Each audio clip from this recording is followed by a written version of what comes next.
Hello, grade 5. Today is Tuesday, March 17, 2020. Our topic for today is Chapter 5, Lesson 6. You can see it in page 237 in your book.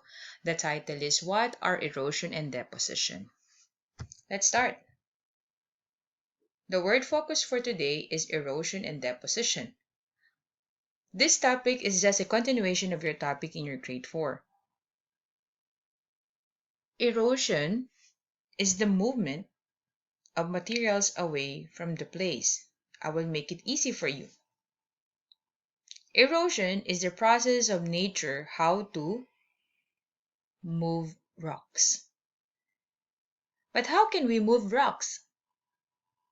Remember that rocks have different sizes.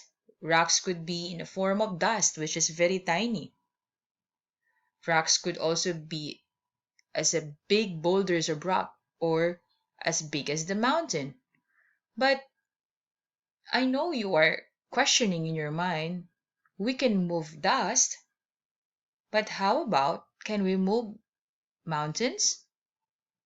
Nature has its own way how to move rocks. So we will discuss that one today.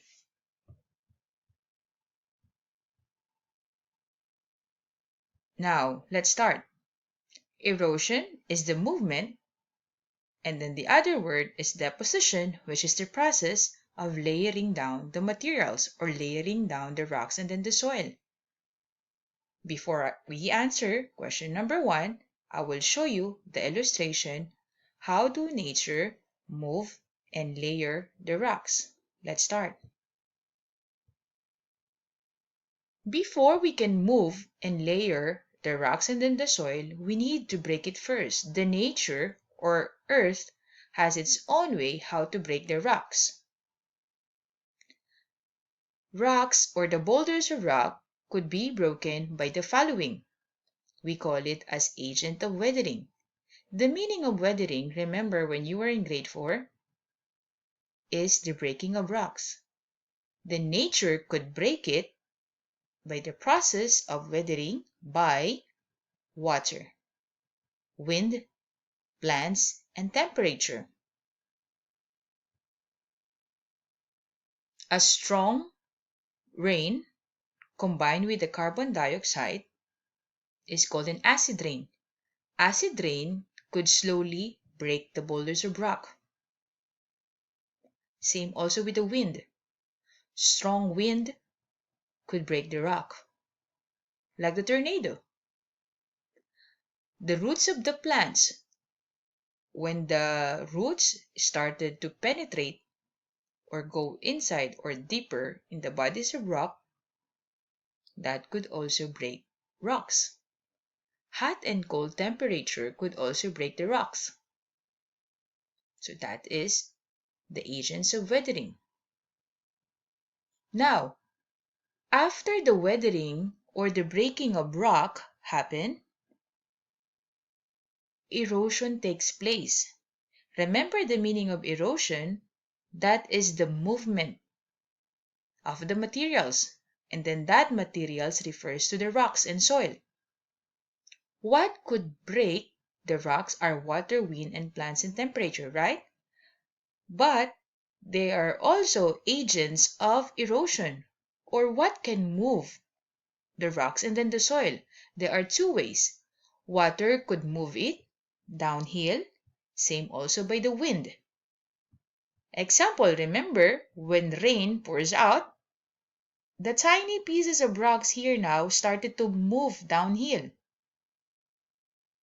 It could be eroded by the flash of water or by the movement of the strong wind. After that thing happened, deposition is happening. Remember the meaning of deposition? Deposition is the layering of rocks and soil. When these tiny pieces of rocks move downhill, it layers here. I will show you the example of deposition. Look at this one. This is a river. After thousands of years, the size of the river started to become small, the flow of it. Why? It is because of the deposition. Look at this one. Before, this part is all bodies of water, or the river itself. But since the soil and then the rock started to pile here, and here, and here, and here, now it started to become a landform. The negative side of deposition is it makes the water part become smaller because soil and rocks already occupy this area. The positive side of deposition is deposition creates a new land. So this part becomes a new land. Do you understand? I will repeat. The positive side of deposition, it creates a new land. The negative side, it makes the space of the water smaller. So like this one. Try to imagine, after thousands of years, what will happen to this river. Maybe you were thinking that this river will vanish or will be gone because soils and rock will take place. Maybe. And then that is one of the downside or negative side of deposition.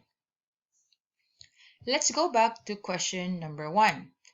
How might trees on the top slope help prevent the landslide? Remember, landslide is the process also of changing the land surface of the earth. It says here the possible answer: tree roots help hold the soil in the place. I will show you a video as a proof that tree roots could help the soil to be in place.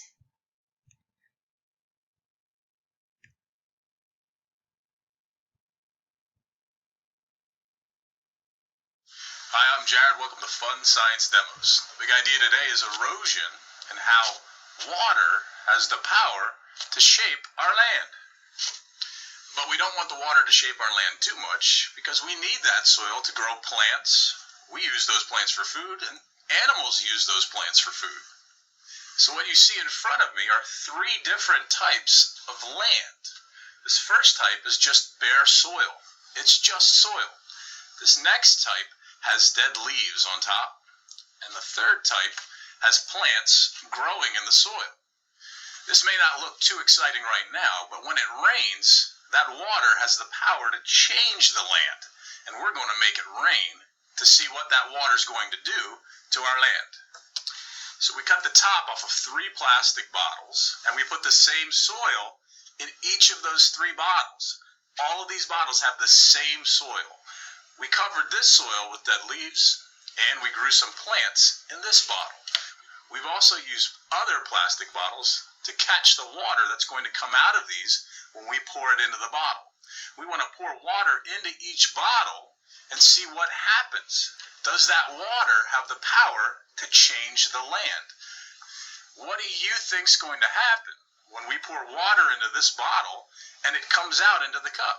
Will it be any different from the water we pour into this bottle as it comes into the cup? And will this one be any different when we pour water into this bottle and it comes out into this cup? So I'm going to slowly pour water in. You're going to see the water level rise, and we'll see what happens with our soil.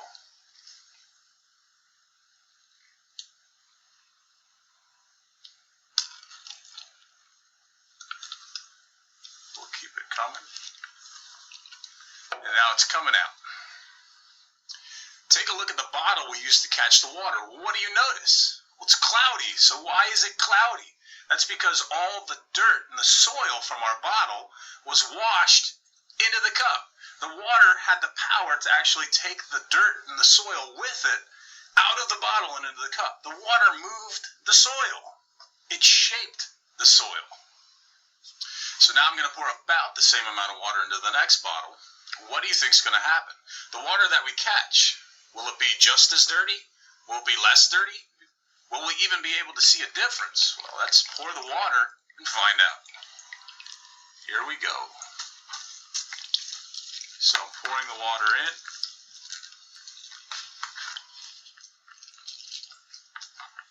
Making it rain.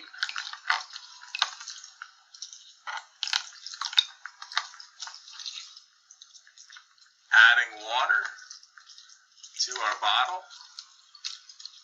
I can see the leaves floating to the top. Do we have any overflow? Yes, we do. Stop the rain and see what we have. So we've zoomed in so you can compare the two.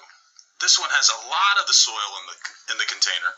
This one just has a little bit of the particles, a little bit of the soil in that water.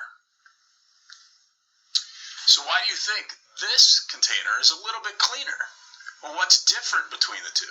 Well, this one had leaves, dead leaves on top, and I think most of these dead leaves helped protect the soil underneath from moving with the water. So what do you think is going to happen with our third container? We have plants growing in the soil. What's going to happen when we add water and make it rain in this container? All right, here we go. Let's add the water. About the same amount. Pouring the water in. What do you think's going to happen here?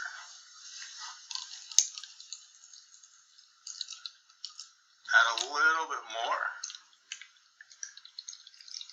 It's coming out. We're going to stop pouring and see if we can compare what we see coming out. The water coming out of this container looks a whole lot cleaner than this one and a little bit cleaner than this one. So the question is why? Why is this water cleaner? I poured about the same amount of water into each container of soil. This one looks really clean. Well, to answer the question why, we have to zoom in and take a closer look at what's really going on here. So now we're all set to take a closer look at why the water coming out of this bottle was so clean and clear compared to the others. To do that, I'm going to actually lift these plants out of this bottle and let's see what happens. Well, what I notice right away is what comes along with all of the plants. Well, the soil is actually coming out too. When I flip it over, I think you'll be able to see why. So we've zoomed in so we can see what's going on here. Why is this soil staying together? Why is it staying in place? Well, you can see the roots from our plants grew into the soil. And almost like little fingers, those roots are holding the soil together. So when it rains, the roots keep the soil from washing away. The roots of the plant, that's what keeps the water from eroding the soil. Besides holding the soil together and in place, roots do another amazing thing. To show you that, I'm going to squeeze this and I want you to watch what happens. Where did all that water come from? Well, that came from when we made it rain on our soil. The roots of the plants helped hold that water in. Plant roots actually go deep into the soil, and this model is going to help us see how deep they can go. We're going to zoom in and see if we can see those really tiny plant roots that we have growing in our soil. We've zoomed in now so you can see these tiny roots in action. I'm going to point them out, and they actually extend from the plant all the way down to the bottom of our soil. Okay, so that is how plants could help us to prevent erosion. Let's continue this discussion in part 2. See you then.